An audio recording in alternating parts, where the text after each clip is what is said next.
सादर नमस्कार आदरणीय प्रधानाचार्य जी एवं शिक्षकगण। मेरा नाम वैकटन चौरसिया है। मैं कक्षा 3 केंद्रीय विद्यालय रक्षा विहार कानपुर उत्तर प्रदेश का छात्र हूँ।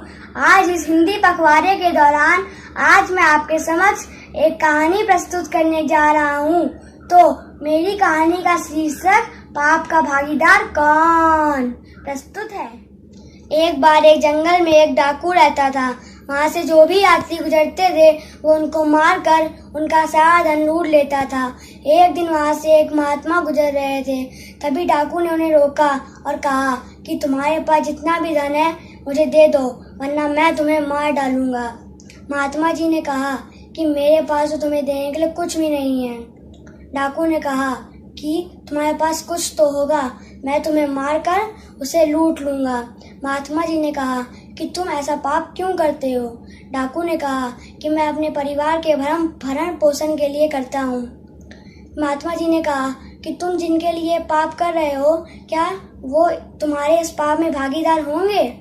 डाकू महात्मा जी कहते हैं जाओ तुम पूछ कर आओ, मैं यहीं बैठा हूँ। तो फिर डाकू राजी हो जाता है। फिर वो अपने घर की ओर चल पड़ता है। फिर उसको सबसे पहले अपने माता पिता दिखाई देते हैं। वो उनसे पूछता है कि मैं लोगों को मारकर और लूटकर ये धन लाता हूँ, क्या आप मेरे इस पाप में भागीदार हैं। उसके माता पिता कहते हैं नहीं नहीं। फिर वो अपनी पत्नी के पास जाता है, उससे भी यही पूछता है, वो भी कहती है नहीं। फिर वो घर के बाहर आता है, उसे दिखाई देते हैं कि उसके बच्चे खेल रहे हैं।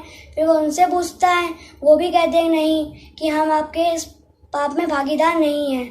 फिर डाकू निराश हो जाता है। वो जंगल की ओर जाता है। उसे दिखाई देता है कि महात्मा जी उसका इंतजार कर रहे हैं। तब उसे बहुत आश्चर्य होता है। फिर वो जाकर उन्हें प्रणाम करता है, उनके पाँव पे गिर जाता है। महात्मा जी पूछते हैं कि क्या हुआ। फिर डाकू कहता है कि मेरे इस पाप में कोई मेरा साथ नहीं दे रहा है।